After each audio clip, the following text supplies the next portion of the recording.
Vietnamese short horror ghost stories. I need help. This is the third time I've tried to write these words. Or maybe the fourth. The past few days seem to blur together, with no clear boundaries anymore. My husband, Dewey, has been missing for 16 days. The police don't treat this as something serious, but they don't understand. Dee would never abandon his work like this. He was so passionate about building his own little empire that sometimes I wondered if he even remembered he still had a wife. That's why I'm now sitting in his office, keeping everything neat and waiting for him to come back. The papers on his desk keep moving on their own. Dewey often left papers scattered everywhere whenever he had an idea. He was so absorbed in the numbers that he didn't bother closing the windows. I haven't slept in 3 days.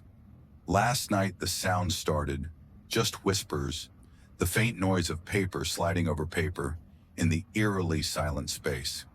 When I checked the office, there was nothing. But as soon as I turned away, something caught my eye. His chair had moved. Just a few centimeters, but enough for it to be facing directly at me. I pushed it back into place. I always push it back into place. An hour later, the strange noise grew louder.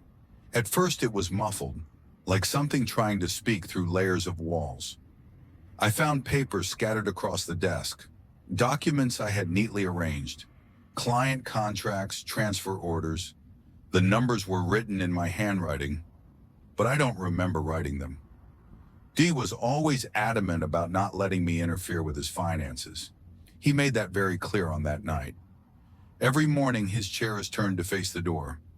Even though I always push it back into place, the leather chair has started to crack into strange patterns.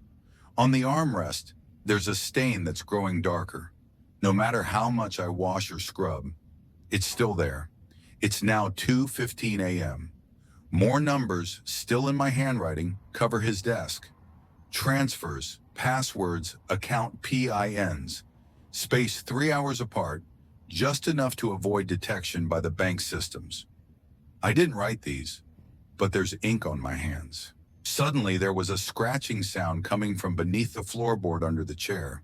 The floorboard I had fixed, the one I had made sure was clean. Something dark was seeping through the wood, something that smelled faintly like his aftershave, but mixed with something else that made it unbearable. The police came again. They asked about the freshly turned soil in the garden, but that's not where they should be looking.